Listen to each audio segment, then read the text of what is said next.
ठाणे जिल्हा अधिकारी कार्यालयासमोर आगरी युवा संघटनेचे आंदोलन। भूमिपुत्र पिढ्यानपिढ्या कसत असलेल्या वडिलोपार्जित कुळ कायद्याच्या जमिनीवर बेकायदेशीर कब्जा करणे, कांदाळवन, मॅंग्रोव्ज, खारफुटी जंगलावर अनधिकृत भाती भराव करून नष्ट करणे, पत्र्याचे कुंपण घालून किंवा दिवा मुंब्रा परिसरातील जनतेचा रहदारीचा रस्ता बंद करणे व भूमिपुत्रांना शेतात जाण्यास मज्जाव करून ठाणे महानगरपालिकेचा कचरा कांदळवनांवर आणि शेतात डंपिंग करून शेती, कांदळवन, तलाव, घरे नष्ट करणे या विरोधात आगरी युवक संघटनेच्या वतीने आंदोलन छेडण्यात आले आहे। बोगस मालक कैलासवासी धर्मेंद्र कुमार गोयल यांनी शेतकरी असल्याचे बोगस दाखले देऊन महसूल खात्याची दिशाभूल करून मूळ कुळांना बरखास्त केलं आहे। त्या कुळांना त्यांचे अधिकार परत करावे, तसेच स्थानिक रहिवासी गणेश पाटील यांचे राहते घर, प्रवीण पाटील, लता गोयल व आदित्य गोयल यांच्या सांगण्यावरून कुणाल म्हात्रे, संदीप भोईर व त्यांचे 250 गुंडांच्या देखरेखीखाली जमीनदोस्त केलेले आहे। म्हणून त्या सर्वांवर व पालिका अधिकाऱ्यांवर कायदेशीर कारवाई करावी, तसेच गणेश पाटील यांना पालिका अधिकारी व वरील इस्मांनी नुकसान भरपाई देण्याचे आदेश द्यावेत। स्थानिक पोलीस प्रशासन बिल्डर व बोगस जमीन मालक यांच्या विरोधात तक्रारी घेत नाही, त्या घेण्याचे आदेश त्वरित पारित करून त्यांच्यावर कायदेशीर कारवाई अशा प्रमुख मागण्यांसाठी हे लक्षवेधी धरणे आंदोलन करत असल्याचे गोविंद भगत यांनी सांगितले। जर सरकारने या आंदोलनाची गंभीर दखल घेतली नाही आणि आमच्या मागण्या मान्य केल्या नाही तर शेतकरी आपल्या कार्यालयासमोर आत्मदहन करतील असा इशारा दिला आहे। आमच्या विशेष मागण्या असे आहे का या हुसन मुल्लाचं ज्या ठिकाणी सावकारी लागलंय त्या सावकारीच्या अगोदरपासून आमची तिथे भूमिपुत्रांची कुल आहे। 1957 साली कुल कायदा आला आणि कुल कायद्याचा जनक आमचा वंशज, आमचा वारसदार नारायण नागो पाटील हे होते। त्यांनी तिथे आंदोलन केलं आणि कुल कायदा 1 एप्रिल 1957 ला भारतभर लागू झालेले। कुलांचे हक्क तिथे साबित करण्यात आले आणि सावकार बरखास्त झालेले असताना हा हुसन मुल्ला सावकार राहिला कसा? त्यानंतर 30 मार्च 1957 ला ही संपूर्ण जागा 500-600 एकर जागा दिवा साब्यामधली कलेक्टरने, त्यावेळच्या कलेक्टरने सॉइल डिपार्टमेंटकडे वर्ग केलेली। मग सॉइल डिपार्टमेंटची वर्ग केलेली जागा ही हुसन मुल्लाच्या नावावर झाली कशी? सॉइल डिपार्टमेंट याच्यात कोणत्याही प्रकारची भूमिका घेत नाही। जिल्हा अधिकाऱ्यांनी पुन्हा ही जमीन हुसन मुल्लाच्या नावावर केली, परंतु आमचे कुल हटवण्याचा अधिकार कोणालाही नाही। कुल तिथले भूमिपुत्र आहेत आणि हे जे कुत्रे आलेले आहेत, गोयल कुत्रा म्हणा तो हुसन मुल्ला म्हणा, यांचा कोणताही तिथे अधिकार नसताना आमच्या कुल नष्ट केलेली जात आहेत। आणि आज ह्या ठिकाणचं स्थानिक प्रशासन, या महाराष्ट्र राज्याचं सरकार, त्याच्यातली काही मंत्री त्या जागेमध्ये हस्तक्षेप करून आम्हाला नष्ट करण्याचा प्रयत्न करत आहेत। आमच्या भूमिपुत्राचं घर तिथे बांधण्यात आलेलं, आमच्या भूमिपुत्राचं मालमत्ता कर भरलेलं घर तोडण्यात आला तर एकाला घरात जाऊ देत नाहीत। तिथे असलेला तलाव, गणपती विसर्जन घाट, दुर्गा विसर्जन घाट, छटपूजा घाट हे सर्व घाट बंद केलेले आहेत। तिथले हनुमान मंदिर आणि गणेश मंदिर हे ह्या लोकांनी बंद केलेले आहे। पण ही दादागिरी काय? आणि ह्या ठिकाणचं तहसीलदार तो स्वतः 9 तारखेला तिथे येतोय पाहणी करण्यासाठी, हे गुंड त्यांनाही जाऊ देत नाहीत। मग हा तहसीलदार काय कामाचा? याच्याकडे अधिकार आहेत। यांनी तिथे आम्ही सांगितलं पोलीस स्टेशनला जाऊन यांची कंप्लेंट करा, तुम्हालाही आतमध्ये जाऊ देत नाही। तुमची काय मागणी काय? मागणी आमची स्पष्ट आहे का आमचे कुलांचे हक्क आम्हाला द्यावेत। ही जमीन आमच्या मालकीची आहे आणि काही मालकी हक्काच्या जमिनी सुद्धा या गोयलने लाटलेले। ज्या जागेचा हुसन मुल्लाचा संबंध नाही, 111 सर्वे नंबर 114 ते 131 हे आमच्या मालकी हक्काचे आहेत। आणि माझ्या 7/12 126, 27 आणि 28 हे माझ्या मालकी हक्काचे आहेत। त्या मालकी हक्काची दलाली करण्यासाठी या गोयलने 2.5 एकर जागा आमचे नगरसेवक दिव्याचे शैलेश मनोहर पाटील याला 2.5 एकर जागा समझोता करण्यासाठी दिलेली आहे. ते आमच्याकडे पेपर आलेत. पण हे काय, हा प्रकार काय आहे? गोयलने अशा बऱ्याच ठिकाणी मध्यस्थी केल्यात. गणेश पाटीलचा कुल आहे, त्या ठिकाणी दुसरा कुल चढवलेला आहे. गोविंद भगतचे कुल आहे, त्या ठिकाणी दुसरा एक आहे. बिल्डरला दिले, त्या ठिकाणी चाली वगैरे बांधून झाल्या. पालिकेकडे आम्ही तक्रार केली का हे अनाधिकृत बांधकाम आमच्या ह्याच्यात चाललंय. मग त्याने गद्दे नावाचा तिथे सहाय्यक उपायुक्त होता. ह्या लोकांनी मला 7/12 मागतात. अरे म्हटलं, अनाधिकृत बांधकाम आहे, तुम्हाला 7/12शी काय देणे की नाही? तुम्ही ते उद्ध्वस्त करा. मग जर का आमच्या गणेश पाटलांचा अनाधिकृत बांध समजून त्याचं अनाधिकृत बांधकाम आहे म्हणून तोडलं, मग ज्या कुणाल म्हात्रे त्याचं अनाधिकृत घर चालू आहे पडल्या गावामध्ये, ते का तोडत नाही तुम्ही? या प्रवीण पाटीलची मिसेस उर्मिला पाटील ही इथे प्रांताधिकारी आहे, उपविभागीय अधिकारी आहे, दंडाधिकारी आहे. मग ती तिच्या नवऱ्यासाठी काम करते काय इथे? जिल्हाधिकाऱ्यांनी दक्षता घ्यावी शिंगारे साहेबांनी आणि यांच्यावर कारवाई करावी. यांना सर्वांना आतमध्ये टाकावं, ही आमची नम्र विनंती. ही आमची 6 ऑगस्ट रोजी माझा घर अनधिकृत आहे म्हणून त्याच्यावरती कारवाई केली. एक साईडला कारवाई चालू असताना दुसरीकडे बिल्डरची माणसं त्याच जमिनीला पत्र्याचं कुंपण टाकून बेकायदेशीरपणे ती जमीन ताब्यात घेण्याचं काम करत होते. आणि तिथे पोलीस प्रशासन, महसूल विभाग, कांदलवन आणि कॉर्पोरेशन हे सर्व अधिकारी आणि कर्मचारी तिथे असताना त्यांच्या देखरेखीत माझी जमीन जी माझ्या मालकीची आहे, माझ्या सातबाऱ्याची आहे, जिथं मी टॅक्स, लाईट बिल, पाणी बिल सर्व भरतो आहे, माझा मंदिर आहे, तिथे माझी जी काही घरं होती ती उद्ध्वस्त करण्यात आली. जो हॉल होते ते उद्ध्वस्त करण्यात आले आणि बेकायदेशीर पद्धतीने त्याला ताबा देण्यात आला. म्हणजे आज या अधिकारीच गुंडांची कामं करायला लागल्यात का? पोलीस प्रशासनाला घेऊन बेकायदेशीरपणे लोकांची घरं तोडून बिल्डरांना बेकायदेशीरपणे ज्या जमिनी बिल्डरच्या नाहीत त्या जमिनी देण्याची कामं करतायत. अक्षय गुडदेला विचारलं की बाबा तू नोटीस दिली नाही, तर त्यांनी सरळ सांगितलं की आपलं अनधिकृत काम आहे, त्याला मी नोटीस द्यायची गरज नाही. अशा प्रकारे जे हे बोलत होता तो. पण तिथे अनेक हजारो बेकायदेशीर कामं आहेत. आणि मुंब्रा दिवा जर तुम्ही बघितला तर 95% हा अनलिगल बांधकामांचा गाव आहे. आणि ह्या सर्व गोष्टी सोडून 10 माल्याचे 12 माल्याचे टावर सोडून याला माझा एक शेतघरच दिसला का, जो मी शेतामध्ये बांधलेला होता. आज 10 एकर जमीन आहे, म्हणजे एक घर तर बांधण्याचा मला अधिकार आहे. त्याची देखरेख करण्यासाठी माझी आंब्याची झाडं आहेत, नारळाची झाडं आहेत, त्याची देखभाल करण्यासाठी मंदिर आहे, तिथे काही कर्मचारी ठेवण्यासाठी. त्याच ठिकाणी तुमच्याच जागेवर करण्यात आली आहे जी बेकायदेशीर डम्पिंग चालू केलेली आहे. आज 6 ऑगस्टला कारवाई केल्यापासून जो रस्ता बंद केलेला होता, तो मनीष जोशी जो डेप्युटी कमिशनर आहे ठाणे महानगरपालिकेचा, याला हाताशी धरून या लोकांनी कचऱ्याची डम्पिंग चालू केली. आणि कचऱ्याची डम्पिंग चालू करण्याच्या नावावरती तिथे मुरुम भरणी केली जात आहे आणि बिल्डरला जागा लेवल करून देण्याची कामं या अधिकारी करत आहेत. जो मुंब्रा पोलीस स्टेशनचा सिनियर आहे त्याला जर कंप्लेंट करायला गेलो तर तो कंप्लेंट न घेताना जे कंप्लेंटर आहे त्यांना धमकवण्याची कामं करतो. आणि जे काय बेकायदेशीर कामं आहेत याच्यामध्ये जेवढा बिल्डर सहभागी आहे तेवढाच तिथला प्रशासन पण सहभागी आहे, राजकीय लोक पण त्याच्यामध्ये आहेत. आणि आज एवढ्या मोठ्या प्रमाणामध्ये जो काय बेकायदेशीर कामं चालू आहेत ज्यात अधिकारी आहेत त्याच्यामध्ये कुठेतरी श्रीकांत शिंदे हा त्या बिल्डरांचा पार्टनर असल्यामुळे कोणत्याही कायदेशीर आणि अधिकारी त्याच्यामध्ये शेतकऱ्यांना आणि तिथले जमीन मालक आहेत त्यांना सहकार्य करत नाही.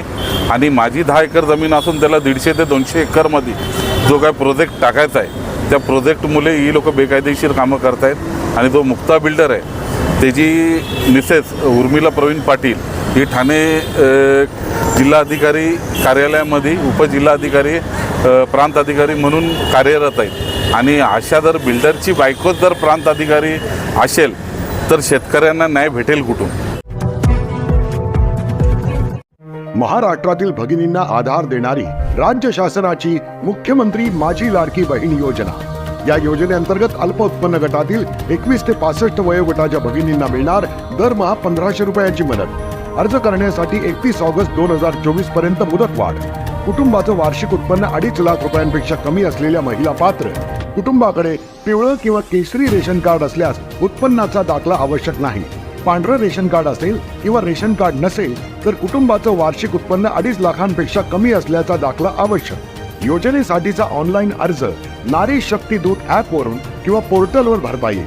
ज्या भगिनींना ऑनलाईन अर्ज भरता येत नसेल त्यांच्यासाठी अंगणवाडी, ग्रामपंचायत, वॉर्ड ऑफिस, सेतू सुविधा केंद्रामध्ये किंवा आशाताई बचत गटाच्या CRP यांची मदत उपलब्ध. आता आपल्याला अभिमानानं म्हणता येईल, सुखी आणि सुरक्षित आहे माझी लाडकी बहीण.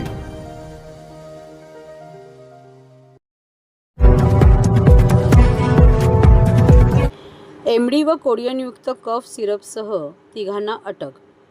MD पावडर तसे कोडियनयुक्त कफ सिरप या वेगवेगळ्या 2 अंमली पदार्थांच्या गुन्ह्यात एका नायजेरियन सह तिघांना ठाणे अंमली पदार्थ विरोधी पथकाने अटक करून त्यांच्याकडून 67,12,377 रुपये किमतीचा मुद्देमाल जप्त करण्यात आला आहे. अटकेतील नायजेरियन हा अंमली पदार्थाच्या गुन्ह्यात 6 वर्ष शिक्षा भोगून नोव्हेंबर 2024 कारागृहातून बाहेर आल्यानंतर पुन्हा 12 जानेवारी 2025 अंमली पदार्थ बाळगल्याप्रकरणी केलेल्या कारवाईत तो मिळून आल्याची माहिती पोलीस उपायुक्त गुन्हे शाखा अमरसिंह जाधव यांनी पत्रकार परिषदेत दिली.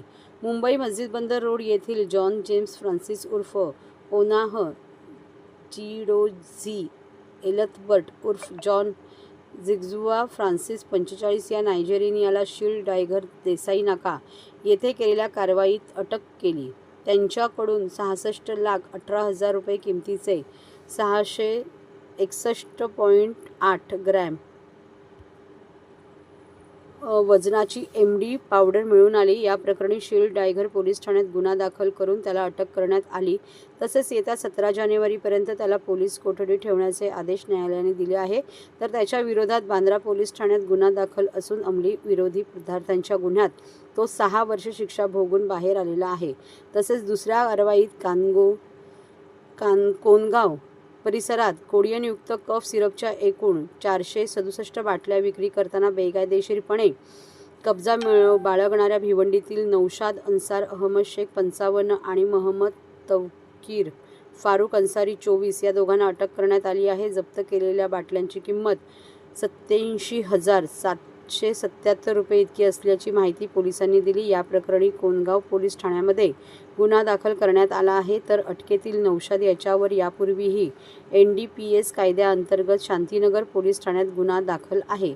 अटकेतील त्रिकुटाने MD व कफ सिरपचा साठा कुठून आणला आहे, त्यांचे आणखी साथीदार कोण आहेत याचा तपास पोलीस करत आहे. ही कारवाई अंमली पदार्थ विरोधी पथकाचे वरिष्ठ पोलीस निरीक्षक राहुल म्हस्के, सहाय्यक पोलीस निरीक्षक निलेश मोरे, जगदीश गावित, पोलीस उपनिरीक्षक दीपेश किणी, नितीन भोसले, राजेंद्र निकम, मोहन परब, पोलीस हवालदार विक्रांत पालांडे, प्रशांत राणे, शिवाजी वासरवाड व इतर कर्मचाऱ्यांनी केली.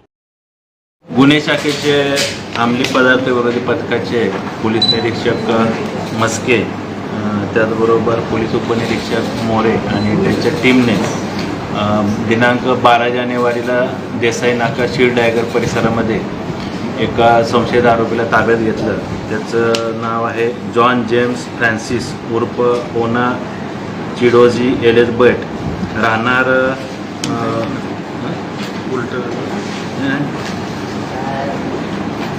राहणार मस्जिद बंदर मुंबई आणि मूळ राहणार आहे नायजेरियन. याच्या ताब्यामध्ये आपल्याला देसाई नाक्याला एकूण 661 ग्रॅम MD अंमली पदार्थ मिळून आला. त्याची किंमत सुमारे 66,18,000 रुपयाच्या जवळपास आहे. या आरोपीवर यापूर्वी बांद्रा मुंबई येथे NDPS अंमली पदार्थ विरोधी कायद्यान्वये तसेच खोटा पासपोर्टच्या अनुषंगानं गुन्हा दाखल आहे. सदर आरोपी हा सध्या पोलीस कस्टडीत असून त्याचा पोलीस कस्टडी रिमांड हा दिनांक 17 जानेवारीपर्यंत आहे. सदर गुन्ह्यामध्ये या आरोपीनं अंमली पदार्थ कुठून आणले, त्याचबरोबर या गुन्ह्यामध्ये त्याच्यासोबत आणखीन कोण सहभागी आहे, कोण आरोपींचा याच्यामध्ये सहभाग आहे आणि इथं ठाणे परिसरामध्ये किंवा शील्ड टायगर परिसरामध्ये तो अंमली पदार्थ तो कुणाला विकणार होता किंवा कुणाला पुढे सप्लाय करणार होता, देणार होता, त्या अनुषंगानं पोलीस अधिक तपास करत आहे. सर कोडिंगयुक्त कप सिरप पण पकडण्यात आलेलं आहे त्याबद्दल काय सांगा? दिनांक 9 जानेवारीला गोवेनाका कोणगाव भिवंडी येथे 2 संशयित आरोपी ताब्यात घेण्यात आले. एक नौशाद शेख आणि मोहम्मद अन्सारी यांच्याकडून जवळपास 467 कोडिन फॉस्फेटयुक्त रसायनाच्या औषधाच्या बाटल्या मिळून आल्या. त्याच्यामध्ये अल्टोरेक्स सीडी आणि RD कोडिमोस्टर अशा या बाटल्या आहेत. सदरच्या औषधाच्या बाटल्या ह्या नशेकरता किंवा अंमली पदार्थ म्हणून त्याचा वापर केला जातो. या गुन्ह्यातील जो आरोपी अटक आहे नौशाद, याच्यावर देखील पूर्वी एक गुन्हा दाखल आहे. या गुन्ह्यामध्ये देखील अँटी नार्कोटिक सेल सदरच्या बाटल्या किंवा औषधाचे हे जे अंमली पदार्थ आहेत ते कुठून आणलेले आहेत, कुणाला सप्लाय करणार आहे किंवा त्याचं कोण सेवन करण्यासाठी कुणाकुणाला देणार आहे, त्या अनुषंगाने देखील आम्ही अधिक तपास करीत आहोत. सर ह्याला रिस्ट्रिक्शन असताना सुद्धा हे कसं काय बाहेर आलं? सदरच्या औषधाच्या बाटल्या ह्या मेडिकल स्टोअरमध्ये किंवा औषधाच्या दुकानामध्ये विदाऊट प्रिस्क्रिप्शन देण्यासाठी त्याच्यावर बंधन आहे. या आरोपींनी ह्या बाटल्या कुठल्या मेन डिस्ट्रीब्युटर आहेत का, सप्लायर आहेत का, किंवा जे मोठे स्टॉकिस्ट आहेत त्यांच्याकडून खरेदी केल्या, त्या अनुषंगाने देखील आम्ही तपास करतो. तर कशा प्रकारे हा कप सिरपचा वापर करतो अंमली पदार्थ म्हणून? सदरचं कप सिरप हे नशा करण्यासाठी किंवा अंमली पदार्थ म्हणून त्याचा वापर केला जातो. हे डायरेक्टली कंझ्युम केलं जातं किंवा सेवन केलं जातं, ज्याच्यामुळे कोडिन फॉस्फेट या रसायनामुळं त्याचा परिणाम शरीरावर आणि मेंदूवर होऊन नशा त्याच्यामध्ये भाव येतो. सर अजून आरोपी याच्यामध्ये सापडण्याची शक्यता आहे? अजून यांच्यासोबत कोण आरोपी आहेत किंवा कोण याच्यामध्ये सामील आहेत त्याचा देखील तपास अंमली पदार्थ विरोधी पथक करत आहे.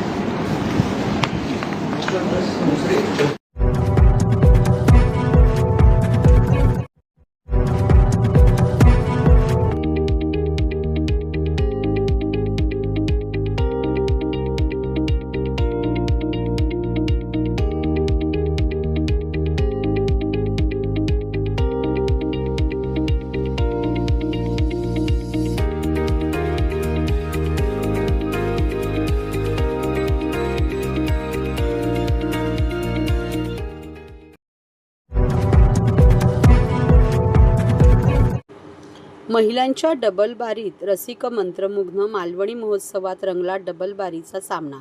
मालवणी महोत्सवात गुरुवारी भजनाच्या डबलबारीच्या सामन्यात दोघी महिला बुवांनी धार्मिकतेसह समाज प्रबोधनाचे दाखले देऊन रसिकांना मंत्रमुग्ध केले. तब्बल 3.5 तास रंगलेल्या या संगीतमय वारीमध्ये महाराष्ट्र गौरवासह कोकणच्या समग्र विकासाची गाथा मांडली.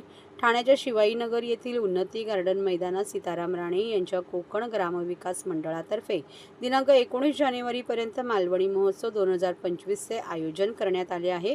या मालवणी महोत्सवात गुरुवारी दिनांक 16 जानेवारी रोजी सायंकाळी महिलांच्या डबलबारीचा जंगी सामना कोकणातील बुवा सौ साची मुळम आणि कुमारी भारती पाळेकर यांच्यात रंगला. मालवणी महोत्सवात प्रथमच पार पडलेल्या भजन मैफिलीच्या या विशेष कार्यक्रमात दोन्ही महिला बुवांनी विविध मार्मिक दाखले देत संगीताचा नजराणा पेश केला. दोन्ही भजनी बुवांच्या मालवणी भाषेतील संगीतमय वाद संवादांचाही आनंद रसिकांनी लुटला.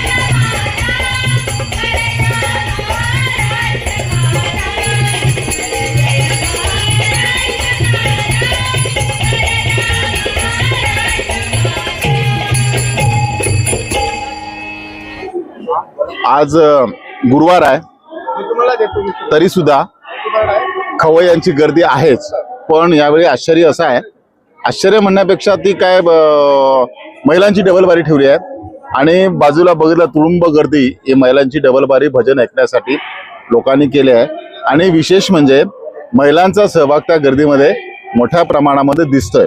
मालवणी महोत्सवामध्ये अशी महिलांची डबलबारी पहिल्यांदाच आपण आयोजित केली आहे आणि हे बघून एक समाधान अशासाठी वाटतं की आमची कोकणातली जी कला आहे, संस्कृती आहे, ती लोकांपर्यंत पोचते किंवा ते त्यांच्यापर्यंत पोहोचवण्याचं आपलं कोकण ग्रामविकास मंडळाचा हा मालवणी महोत्सव एक माध्यम ठरत आहे. त्यामुळे आनंद वाटतो.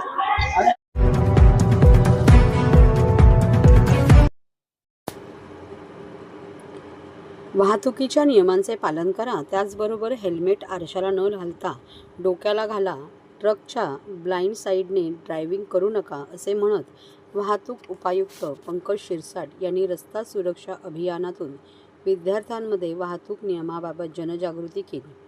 ठाणे वाहतूक विभागाच्या वतीने रस्ता सुरक्षा अभियान राबवण्यात येत आहे. याचं उद्घाटन ठाण्यातील टिपटॉप प्लाझा येथे आयोजित करण्यात आले होते. यावेळी ठाणे पोलीस आयुक्त आशुतोष डुमरे आणि सह पोलीस आयुक्त ज्ञानेश्वर चव्हाण, वाहतूक पोलीस उपायुक्त पंकज शिरसाट यांच्या हस्ते दीप प्रज्वलन करून या कार्यक्रमाचा शुभारंभ करण्यात आला. विविध प्रकारचे नाट्य नृत्य सादर करीत वाहतूक नियमांविरोधात जनजागृती करण्यात आली. या वर्षभरात 11 लाख केसेस या वाहतुकीचे नियम उल्लंघन केल्यामुळे झाल्या आहेत. ठाणे शहरातील घोडबंदर रोड परिसरात भौगोलिक परिस्थितीमुळे वाहतूक कोंडी होते. नितीन कंपनी माजिवडा कॅडबरी परिसरात ब्रिज चढत असताना लेन कट करू नये, जेणेकरून वाहतूक कोंडी होणार नाही, असे यावेळी वाहतूक उपायुक्त पंकज शिरसाट यांनी सांगितलं. गतवर्षी 19,312 केसेस या विना परवाना आणि अल्पवयीन असल्यामुळे झाल्या आहेत. त्यामुळे पालकांना देखील आवाहन आहे की मुलांना कमी वयात गाडी देऊ नये, जेणेकरून अपघात आणि अशा केसेसला आळा बसेल. या प्रसंगी व्यासपीठावर ठाणे शहर वाहतूक शाखेचे उपआयुक्त पंकज शिरसाट यांच्यासह ठाणे पोलीस आयुक्त आशुतोष डुमरे, सह पोलीस आयुक्त ज्ञानेश्वर चव्हाण व सर्व वाहतूक विभागाचे अधिकारी कर्मचारी उपस्थित होते. यावेळी ठाणे पोलीस आयुक्त आशुतोष डुमरे यांनी उपस्थितांना रस्ता सुरक्षेच्या संबंधी शपथ दिली, तर सहाय्यक पोलीस आयुक्त विजयसिंग भोसले यांनी आभार प्रदर्शन व नंतर राष्ट्रगीताने या उद्घाटन सोहळ्याची सांगता केली. रस्ता सुरक्षा किंवा ट्रॅफिक डिपार्टमेंट 3 गोष्टीशी जास्त रिलेटेड असतं आणि त्याच्यावरच चालतं. पहिले मी जसं चार्ज घेतला त्यावेळेस रेग्युलेशनचा विषय होता, तर ट्रॅफिक रेग्युलेटवर आम्ही हे केलं. त्याच्यानंतर त्याच्यानंतरचा एक एज्युकेशनचा आहे. आता एज्युकेशनचाही आपण चालू केला आहे आणि एन्फोर्समेंटचा ही आपला कंटिन्यू चालू असतो.